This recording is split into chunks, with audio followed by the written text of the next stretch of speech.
கிராமத்தின் எல்லையில் ஒரு காடு இருந்தது. கிராமத்தில் இருந்த ஒரு கோவிலில் உள்ள ஒரு கதவில் வெள்ளை மணி ஒன்று கட்டப்பட்டுள்ளது. ஒரு நாள் ஒரு திருடன் மணியை திருடிக்கொண்டு காட்டிற்குள் ஓடி வந்தான். அதனால் துரதிர்ஷ்டமாக அன்றே அவனை ஒரு புலி கொன்று தின்றுவிட்டது. கோவிலுக்கு சொந்தமான மணி காணாமல் போனதில் கிராம மக்கள் மிகவும் வருத்தமடைந்தனர். அன்றிரவு அந்த மணி அடிக்கும் சத்தம் கேட்டது. பல பக்கங்களிலிருந்து மணி ஓசை கேட்பது போல் அவர்களுக்கு தோன்றியது. இதை கேட்டு அம்மக்கள் பயந்து விட்டனர். கோவில் மணியை திரும்ப பெறுவதற்கு கிராம மக்கள் எந்த முயற்சியும் எடுத்துக்கொள்ளவில்லை என்று கோவிலில் இருந்த தெய்வம் கோபித்து கொள்வதாக அந்த மக்கள் எண்ணி பயந்து போனனர்.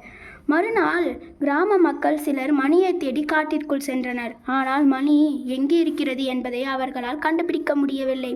ஊருக்கு திரும்பினர். அந்த இரவும் மக்களுக்கு மணியோசை கேட்டது. ஒரு முறை ஒரு திசையில் இருந்து அடுத்த முறை மற்றொரு திசையில் இருந்து மணியோசை கேட்பது போல் அவர்களுக்கு தோன்றியது. உண்மையிலேயே அந்த மக்கள் மிகவும் நடுங்கி போனார்கள். மறுநாள் அந்த கிராமத்தில் சேர்ந்த ஒரு சிறுவன் உண்மையில் என்னதான் நடக்கிறது என்பதை கண்டறிவதற்கு காட்டிற்கு புறப்பட்டான். தனியாக காட்டிற்குள் சென்றால் சிறிது நேரத்திற்கு பிறகு முரசு அடிக்கும் சத்தமும் மணியோசையும் கேட்டது. அவன் தைரியமாக சத்தம் கேட்ட திசையை நோக்கி சென்றான்.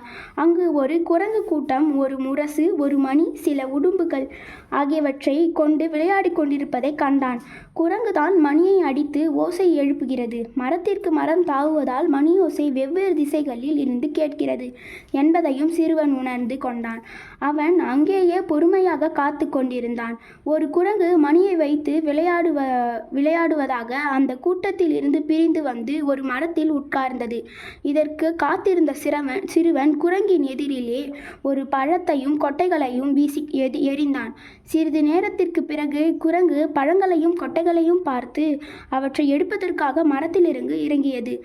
ஆனால் நிறைய பழங்களும் கொட்டைகளும் இருக்கவே மரத்திலேயே மணியை வைத்து இறங்கி அந்த பொருட்களை பொறுக்கி கொண்டிருந்தது. அந்த சமயத்தில் காத்திருந்த சிறுவன் விரைந்து சென்று மணியை எடுத்து கொண்டான்.